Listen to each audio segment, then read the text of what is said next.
Addiction recovery can be a hard journey when done alone, which is why experts say having a peer could make all the difference. Good evening, everyone. I'm Taylor Gattoni. According to the Substance Abuse and Mental Health Services Administration, in 2024, 58% of people 12 years old or older used an addictive substance in the past month. News 10's Bobby Cushing joins us live in studio with more. Bobby.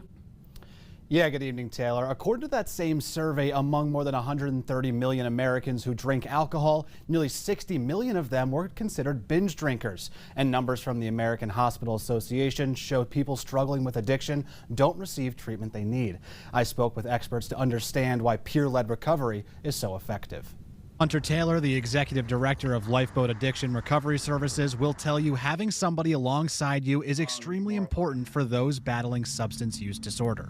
Yeah, so a big part of what we do as recovery coaches is instill hope and optimism in people. And one of the ways we do that is say, you can do this because look at how many people have done this before you. Taylor started his addiction recovery journey in Iowa, where peer coaches were not widely established. But when he came to Michigan, he was able to talk with someone consistently. And when I had a thought or I had concerns or I had questions about what direction I should head in, I could talk to him and he had some understanding because he had similarities to me in the addiction recovery realm. Patrick Patterson leads Mid-Michigan Recovery Services. He says they use peer recovery tactics throughout their process. We've got peer recovery coaches in every segment of what we do, from residential treatment all the way through outpatient and safe harbor. He says the lived experience the coaches offer help guide the journey of recovery. The sense of welcome and okay, and you get me, which is really essential to human experience, is what the peer brings.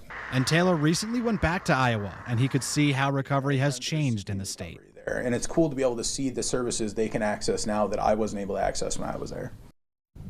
Taylor says with the Super Bowl just a few days away, he encourages people in recovery who worry about triggers or even peer pressure to look into attending sober watch parties or celebrations. Back to you. Thank you, Bobby.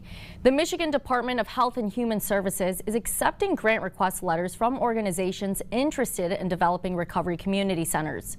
You can find more information about that on our website, WILX.com. Now taking a time lapse of the rolling clouds and